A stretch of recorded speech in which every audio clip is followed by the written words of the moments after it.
Welcome to News Happenings. I am John Benson. Please stay tuned. Bwala, who was a vocal critic of Tinubu, the then presidential candidate of the All Progressives Congress (APC), said his decision to support the former Lagos state governor who won the February 2023 presidential election does not mean that he had betrayed Atiku. He said the criticisms attached to his sudden support for Mr. Tinubu despite having skinned him during the 2023 political process were ridiculous. In July 2022, when Mr. Tinubu announced former Borno State Governor Kashim Shettima as his running mate, Mr. Bwala, who was an APC member at the time, left the ruling party. The lawyer-turned-politician criticized Tinubu for choosing a Muslim as his candidate, and campaigned for former Vice President Atiku, a Muslim, along with the former Delta State gubernatorial candidate who was a Christian. Bwala was one of Atiku's most vocal and outspoken spokesmen during the campaign that culminated in the last vote. However, the lawyer shocked Nigerians last Wednesday when he met the president at Aso Villa in Nigeria's political capital Abuja and expressed his full support. Mr. Bwala has since attracted heavy criticism, with many questioning his political ideology, but he said, "Everyone have the right to change their ideology." He said during the campaign process his job was as a salesperson whose responsibility was marketing and selling a product to the people. Bwala said he never said Tinubu was unfit to be president of Nigeria, adding that now that Atiku did not win, Tinubu was fit to be president. When asked if he is still a PDP member or has now returned to APC, Bwala deadpanned. He also said that although the president did not commit to appointing him to the cabinet during his visit on Wednesday, he was ready to work with the president in any capacity given to him in the interest of Nigerians. Kindly take a listen to his interview with CNN Channels Television. Are you a member of the PDP or the APC? I'm a member of PDAPC. Seriously now, what party do you belong? I have seen this question and agitation from different quarters, and a lot of people make so much of noise about it. When I met with Mr. President, for all the time that we've had talking, there was no mention of leave PDP, there was no mention of coming to APC.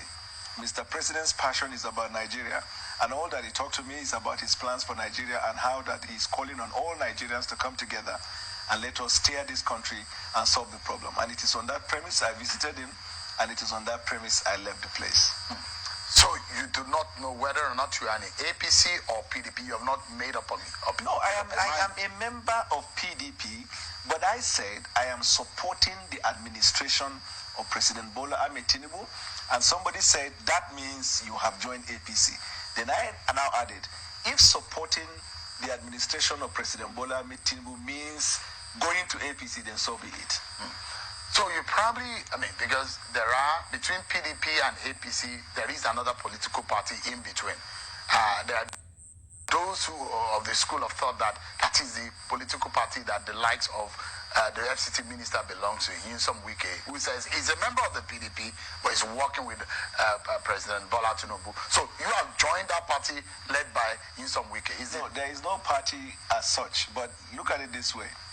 Elections are over. Decisions, the adjudication also on the election are over. What as a country we are confronted by now is governance. The president on his first speech early this year, on the first day of the year, called on everybody, including members of the opposition, to come together. And again, the president of the Federal Republic is the president of the opposition. He's the president of the media. Yours may be different because why is it? During the past election campaigns, right, you made very strong, unprintable remarks about President Tinubu. Please recall it. Let me remind you of some of the things that you said about him. Let's remind Mr. Bwala some of the things that he said. Excellent. If you meet Tinubu, he will call Lagos for you.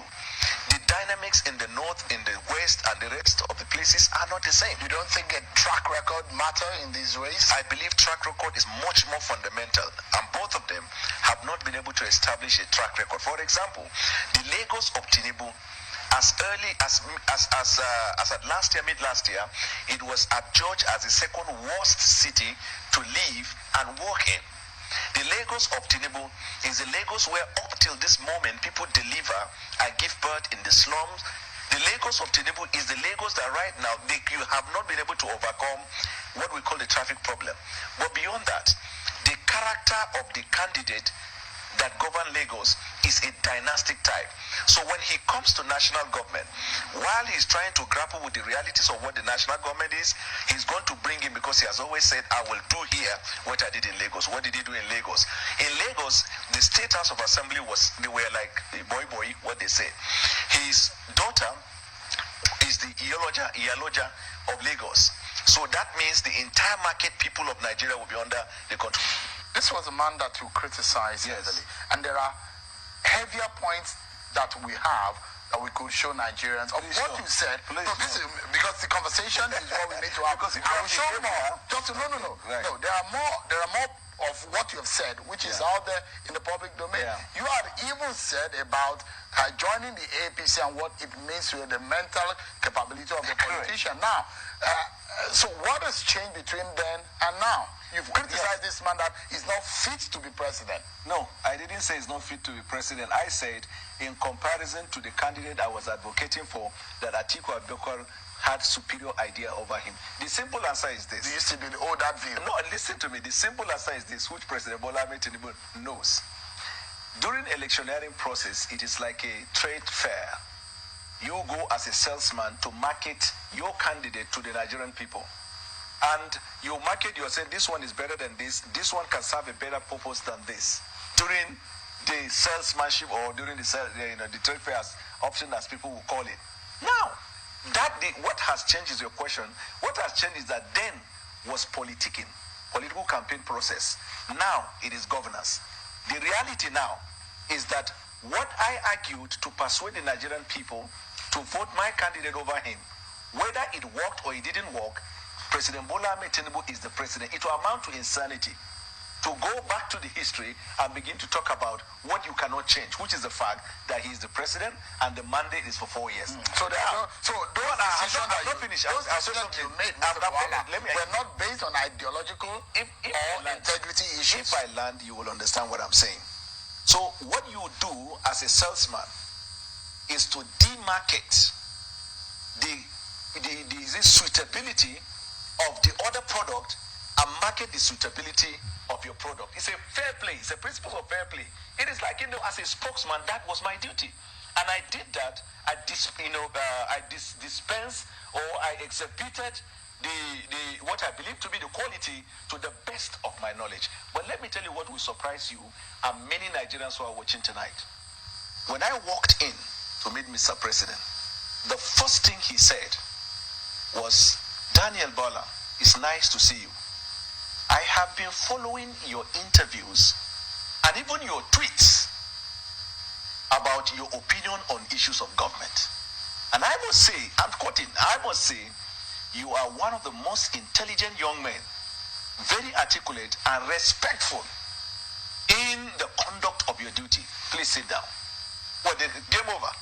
So for anybody who wants to be a critic, that's why I talked about Lincoln on leadership. When you are genuinely a leader, you will understand the difference. So this is about President Tinubu, not really about what you have done. Because what I've done, in the sense that if he doesn't have a good character to have drawn you to himself, it wasn't about what you have done to him, because some leaders would never have called you to right. So that's what makes him exceptional. So that is what played out. It's a quality. And let me tell you the second one. He now told me, when you left, if I tell you I was not happy